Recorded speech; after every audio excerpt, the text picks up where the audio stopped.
Welcome to the AxeCast podcast. Conversations with interesting people from the world of Acadia athletics and more, talking about their lives, successes, and failures.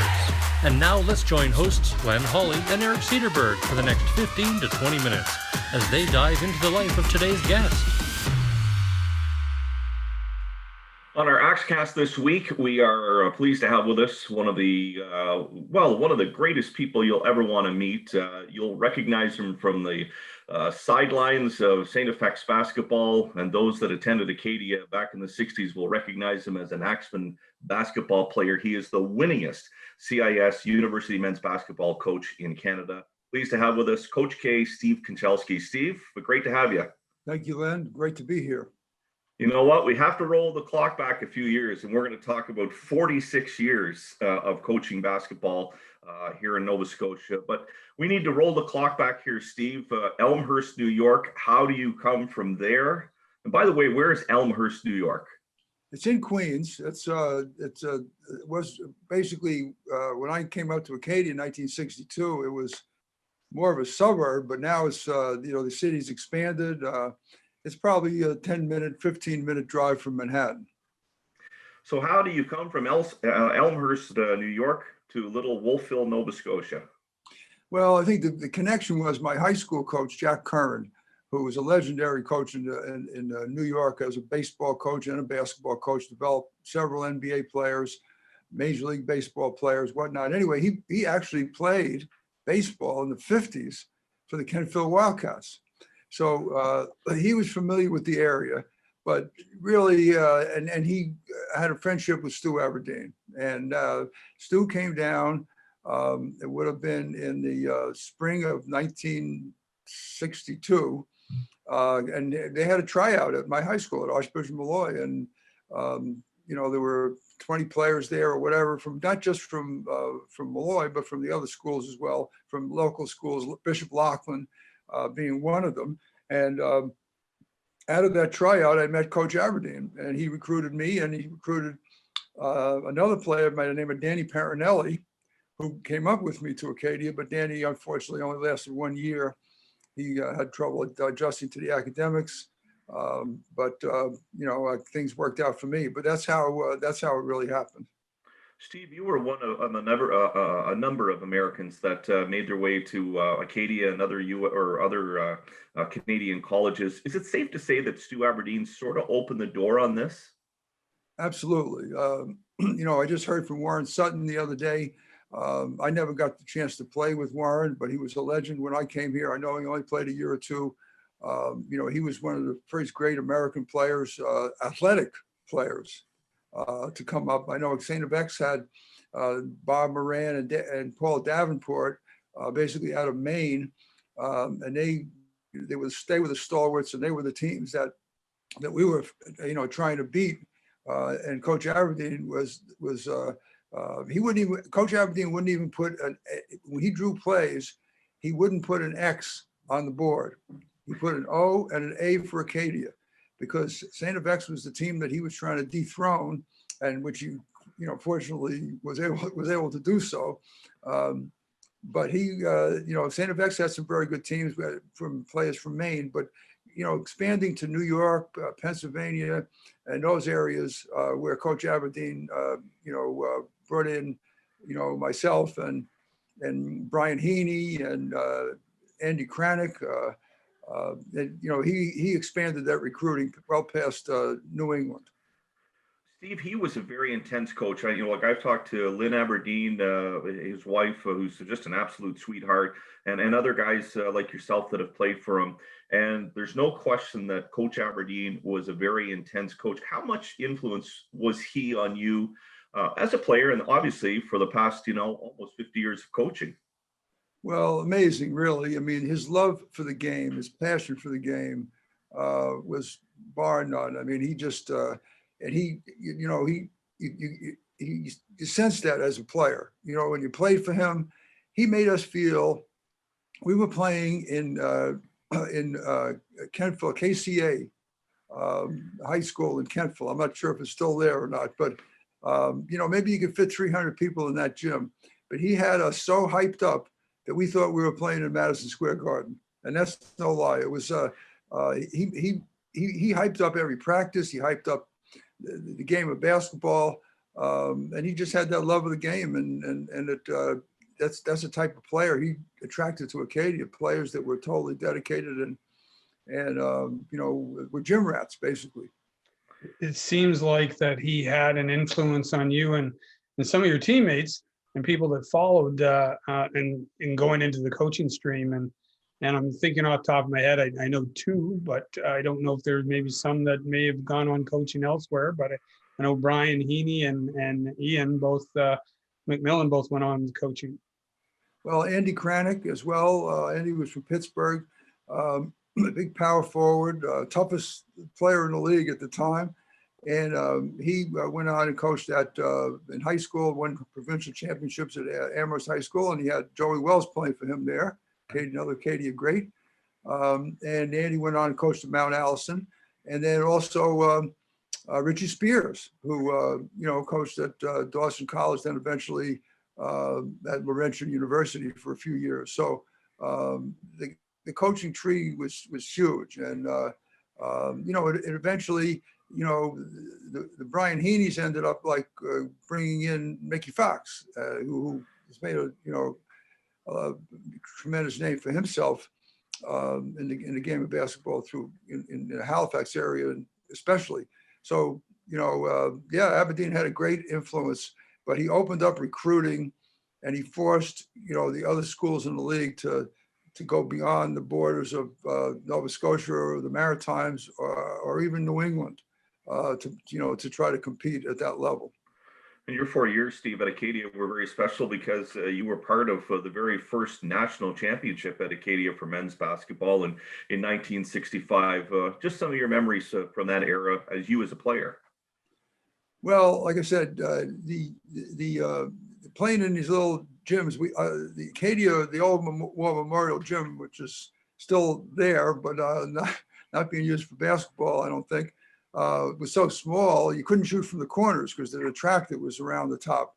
And I remember Brian Heaney came in and he said, "Coach, I can't shoot from the corner." He said, "Don't worry about it. You're a guard. You shoot from the top of the key." So, but anyway, that gym was banned the year before I came. And because of its size, and like I said, there were parts of the court you couldn't really play from. Anyhow, so we played all of our games. My first year, we played at Greenwood Air Force Base with a 45-minute drive. Bus loads of students would come down to those games. Then my second and third year, we played at KCA High School in Kentville, and then Wolfville High School opened up in 1965, and my senior year, we played home games at Wolfville High School. So we didn't really have a home court, but our record during that time was 42-0 at home, even though we didn't have a home court. But Coach Aberdeen had us so well prepared that didn't matter where we played. So from what I understand, you never had the opportunity to play in what became a new gymnasium, correct? That's correct. I was actually at the first game that opened up. I was at Dalhousie Law School after I finished up at Acadia. I came down for the opening game of that of the War, which is now the War Memorial Gym, and actually StFX beat Acadia in an upset in that game. But I guess that was obviously I was on the Acadia side at that time, and. But like I said, StFX had some reasonable teams, and they were the best. They were our number one competition, even though we won 4 straight maritime championships during my 4 years. We only lost 2 games in those 4 years in the league, and both of them went to StFX, up at StFX. You leave Acadia, and you mentioned going to Dalhousie to earn a law degree. When did the appetite to be a coach, to get involved in coaching, hit for you? Well, I never thought I was going to be a coach. I used to go walk by, I lived at one end of town in Wolfville, and I'd walk by or drive by the gym, and I'd see Coach Aberdeen's light on at 11:30 at midnight. And I'm saying, this is not life for me. So I never really thought about coaching. But after I finished my law degree, I gravitated back to Nova Scotia, and actually my first coaching opportunity was at Acadia. Gib Chapman, who was the athletic director and head coach at the time, he offered me an opportunity to work with the JV team in 1970-71 seasons. That was my first taste of coaching. And then I enjoyed it, I liked it, and I ended up, at Loyola College, which is now Concordia University, in Montreal as an assistant for 4 years before I got the opportunity at StFX in 1975. Yeah, and 46 years later, for a guy that never had an aspiration to coach, life doesn't go exactly the way you plan it sometimes. You have to follow your heart. I mean, if you think about a 17-year-old kid out of New York City coming up to Nova Scotia, in those days, it was pretty obvious that I was, I wanted to play basketball, and Acadia had, a great coach, beautiful campus, small school, good academics, everything that I wanted, except I never expected to be in another country. But life takes you in funny places, and thank God, thank goodness I made that move, because it's the best move I ever made. 1975, you started as a rookie head coach with StFX, and I'm thinking, Steve, and all the stories that we could certainly talk and try to encapsulate it in 20 or 25 minutes is hard. But let me ask you this: so much has changed about the game, about student athletes, the way the game is coached. When you look at where you were in 1975 to where you are today, you must just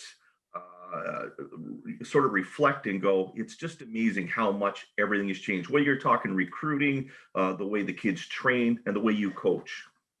Well, first of all, just talking about, working with, young people, I think that's the biggest. The game obviously has changed. It's become much more athletic, much more physical. Like I watched that, I have a copy of the 1965 national championship game. And I still marvel how well coached we were. The ball was moving around. Most possessions, all 5 players touched the ball. We were such a well-coached team, but the defenses weren't in your face the way they are right now. Nobody was playing above the rim. Then I look back at some tapes from the 80s, and I see that there wasn't one pick and roll running the game. Now the game is all pick and rolls. And now, obviously, the three-point line has changed the game with the way that people are. All the analytics say that, that's the corner three is the best shot. The next best shot's any other three, and the last shot you want to take is a mid-range jump shot, which probably a lot of players live by in those days. But to me, the biggest change is really, if you're going to coach for 46 years, you have to be adaptable to society, to changes in society. Back when I first started coaching, it was a yes sir, no sir type of relationship between the player and the coach. The player automatically respected the coach, and then then it evolved where players, started with the long hair and their earrings, and then the tattoos, and then then obviously social media and cell phones and whatever. And if you don't adapt to that, to their culture, to the kids' culture, you're going to lose them. You have to be able to be adaptable over that period of time, over 40, 5 decades, really, right? So I think that's the biggest adjustment there. There's adjustments on the court in terms of how the game has changed, but there's adjustments how society has changed, and how that you can still be able to, at my age, at 75 years old, still be able to relate to an 18-year-old, kid. Yeah, not an easy thing to do. Let me ask you this question, Steve. Try to, I guess, sort of separate yourself as coach, and you look at whether it's the NBA or university basketball south of the border or here in Canada. Do you like the game the way it's played today? I love the game of basketball, whichever way it's played. But to be honest with you, the game has changed for the three-point shot. I wish they had it when I was playing, because I was a long distance shooter, so it would have helped my game. But there's parts of it I like, and there's parts of it I don't like. You have to make those adjustments, and like I said, you're going to go forward and coach the game and and recruit players that want to play a certain style of play or expect to play a certain style of play, then you have to, you have to do that. You have to make that adjustment.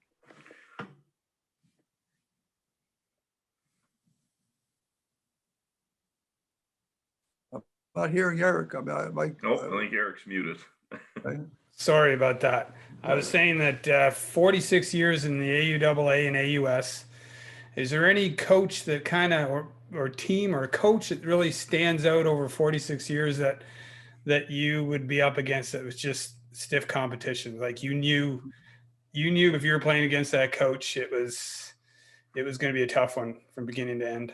Well, there's been a lot of outstanding coaches in the league, and I'm challenged every night. But I'm glad you asked me that question, Eric, because hands down, it's Dave Nutbrown. I coached against him for probably 22, 23 years, and you knew every single time you were going to coach against him that his teams are going to be prepared. They're going to play at, to the maximum level of competitive spirit. They're going to be ready for you. You had to be ready to play. And I loved our, no matter what happened during the game, right? Emotions fly, whatever. After the game, Dave would be, gracious. He wouldn't be happy necessarily if his team didn't win, but at the same time, I got a lot of respect for Dave Nutbrown and he what he brought to the table and what he brought to the league.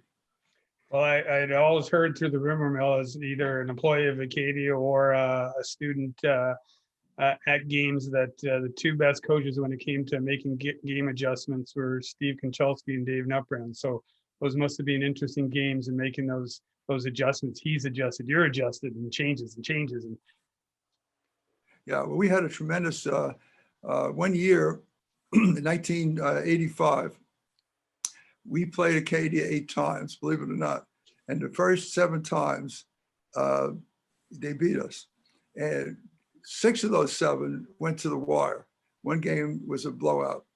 And then we ended up playing them back when they had a regional tournament format then. And we hosted the Eastern Regional Championship for the right to go to the Metro Center to play in the Final 4 National Championship tournament. And we went into overtime, and league championship, the ball, we drove to the basket and the ball went off the side of the rim and Acadia won the league championship. In the Eastern Regional Championship, just the opposite happened. Acadia took the last shot of overtime, it rolled off the rim, and we won the Eastern Regional Championship. And they beat us 7 times that year, and they were definitely a better team, but we won the one that counted. They got us to the national tournament. But again, Dave was gracious about it. He understood the game. That's how the game goes. You got to be ready every night. It would be unfair to ask you, your favorite player at StFX over the years that you coached, because you're almost 5 decades worth of players. But I do want to take you back to 1993. And it's interesting, Steve, because I was sitting at Maple Leaf Gardens in Toronto, calling the 93 Acadia hockey win against the University of Toronto. And we're sitting in the booth with the TV monitor, watching everything from then, the Halifax Metro Center, and cheering StFX on. That obviously was your first national championship, but to have 2 small schools, both that you had a connection to in 2 different sports win, I have to think that has to be one of those memories that stands out for you. Yeah, that was amazing. And I know Acadia, what I remember about that is Acadia scored 12 goals in that final game. And our game was a little closer than that, but it was amazing, to be able to coach the 3 national championships that my teams won while I'm at StFX. We're all in the Halifax Metro Center. And then our national championship in 1965 with the Axemen was in St. Patrick's High School, which is about, 15, 20-minute walk from the Halifax Metro Center. So, it's extra special to have one of those championships at home, basically, without not in our home gym, but at the same time as close to that as possible. You coach so many great teams. Is there one particular team in 46 years where you'll reflect on and say, that may have been, and I know this is a loaded question and you'll have to be careful how you answer this, but is there a team that you coach, you say, this is the team, this was the best team I ever coached? Well, the three national championship teams were all amazing. The first one we had a mediocre season, just came on strong at the end, but we had a guy named Richard Bella who at 6'9", 250 pounds, could dominate any game, and he came alive down the stretch, and we rode him to a national championship. The 2000-2001 seasons, the 2001 team was dominant. We won our last 29 games, and that was a dominant team. But I'll tell you what, to me, the heyday, the highest level of play I've ever seen in the Atlantic Conference was in the late 70s, early 80s. And, Acadia had, Ed Shannon, Mike Hazard, Alvin Jessamy, Ted Upshaw. Those teams were amazing. Our 1978-79 team was probably as good a team as we've ever had. We lost in the national semi in overtime to UVic. But we went down to Virginia that year, beat University of Richmond. Virginia Tech, who was ranked in the top 20 in the US, held the ball in the last 4 minutes so they could, the last 2 minutes to escape us knocking them off on their home court. And Acadia and St. Mary's were doing the same things. They were going down to the States and playing with some of the top teams in the Eastern Seaboard.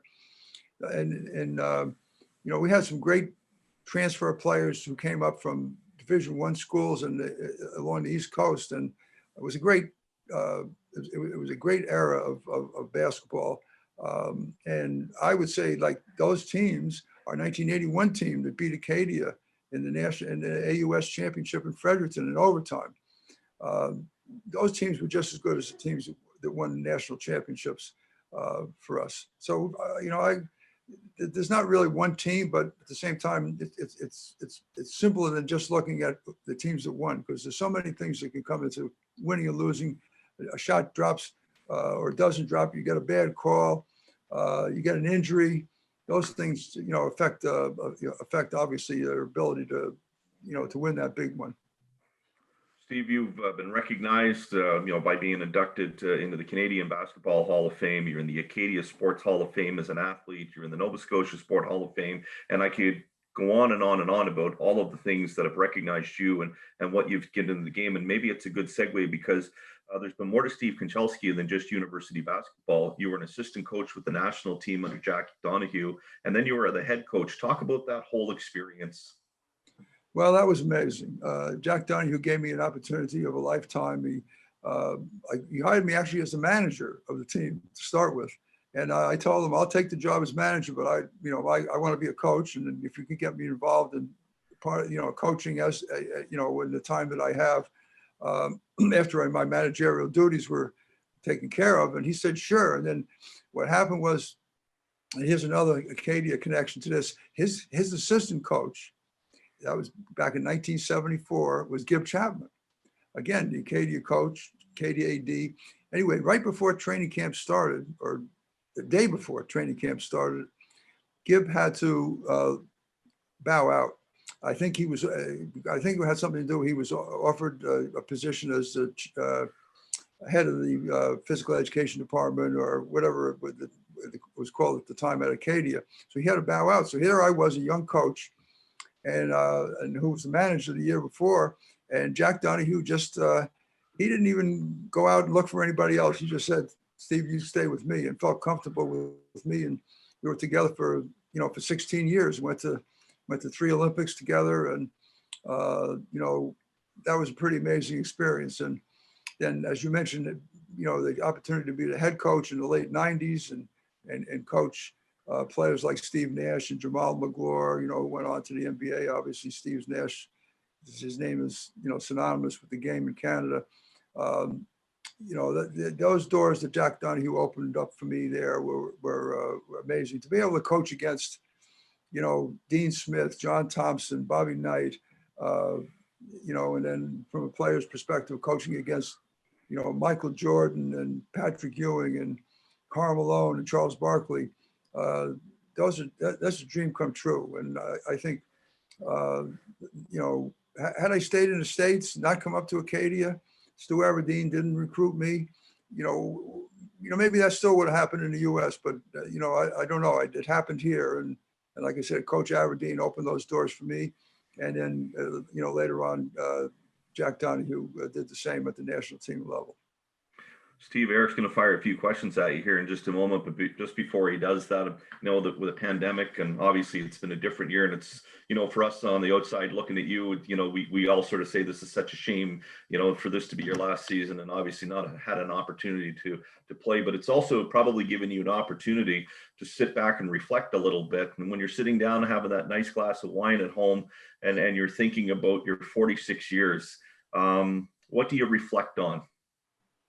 Well, I think more than anything, I reflect on the relationships that I had with my players and continue to have with my players. I mean, Gil Green, who was the first player I recruited back in 1975 out of New York City, he and I still talk every month or two.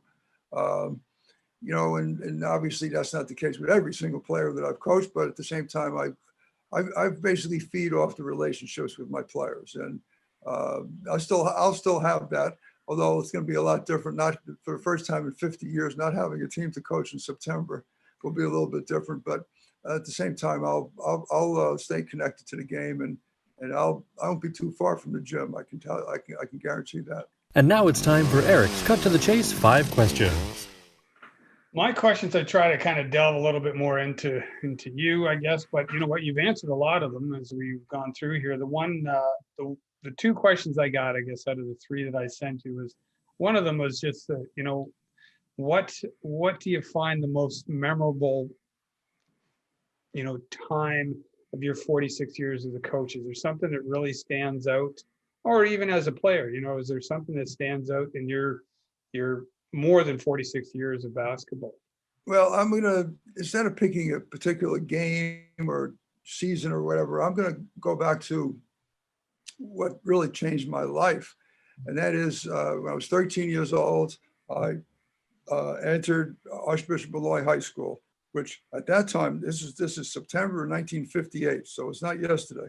And I was a pudgy little kid who really I had only touched the basketball a few times and played a little bit, but not very good at it. And I walked into a high school game at Archbishop Molloy, and it changed my life. I looked and I saw the players out there, and I saw the crowd. And at that time, Archbishop Molloy was on a 48-game winning streak. The year before that, they were coached by Lou Carnesecca, who went on to be a Hall of Fame coach at St. John's University. They had won the National Catholic Championship. And I just fell in love with the game, and I just played it every single day, and rain or shine or whatever, I was out on the playgrounds, playing the game. And I got cut as a freshman, made the team as probably the last man, made the JV team in my second year, as a sophomore, but then, took a big step, made the varsity team. We were one of the best teams in New York City at the time. So, I think about that. I think about, Coach Aberdeen walking into my life and opening those doors, as I already mentioned. And then, of course, Jack Donohue, opening me up to the world. I've had a chance to travel to 35 countries around the world. And like I said, participated in 3 Olympics, probably 6 or 8 world championships, whatever. And those are the things that I think about in terms of, pivotal times of my life that directed me to where I am today, and to be able to have those relationships with the players that I referred to. So you hang up the whistle this year, and and become a fan to watch your StFX Axemen or Acadia Axemen. I guess the question is, how do you want people to remember Steve Kochalski as? Well, I just want people to remember me as somebody that cared about my players. That's my number one thing I would like to be remembered as a coach that genuinely was loyal to my players, cared about their well-being on and off the court, helped them out in any way they could. Because the bottom line is eventually, yeah, we're going to have, and we've been fortunate. I think we've had 30, 35 players going on and play professionally somewhere in the world. But ultimately, their ability to get their degree, and have something to fall back on when basketball is over. And if I can help them, because every kid comes in, thinking they're going to be in the NBA or whatever. And the reality is that that's probably not going to happen. Basketball can take you places, but you have to keep it in perspective and combine it with your education. So if I can help in any way, the players do that and give them the guidance in terms of off the court issues that they come into their lives, and then I've done the job that I wanted to do. Well, this has been a lot of fun, Steve. Such a treat to be able to sit here and talk. I mean, we could talk for hours and hours and hours and really get into the weeds of things. 46 years. I will say this upon reflection: there's lawyers across the country that are going, thank God he was a basketball coach and not a lawyer, because we never would have won a case in the courtroom. You've got that such a great reputation, and so many things that I know your school and other schools will celebrate here for you in the coming months. All the best in your retirement, and we look forward to seeing you around the gyms past the day when you're not coaching. Yeah. Okay, great. Thank you, Len, and thank you, Eric. Appreciate it. My 4 years at Acadia were wonderful years. I have nothing but, every time we drive down to the valley and I see, go down that hill and I can see Cape Blomidon, it hits me right in the heart. And those 4 years were amazing years, and Acadia is a great school. So it certainly, jump-started my education, jump-started my coaching career. And, like I said, I have nothing but positive things to say about Acadia. Thanks, Coach K.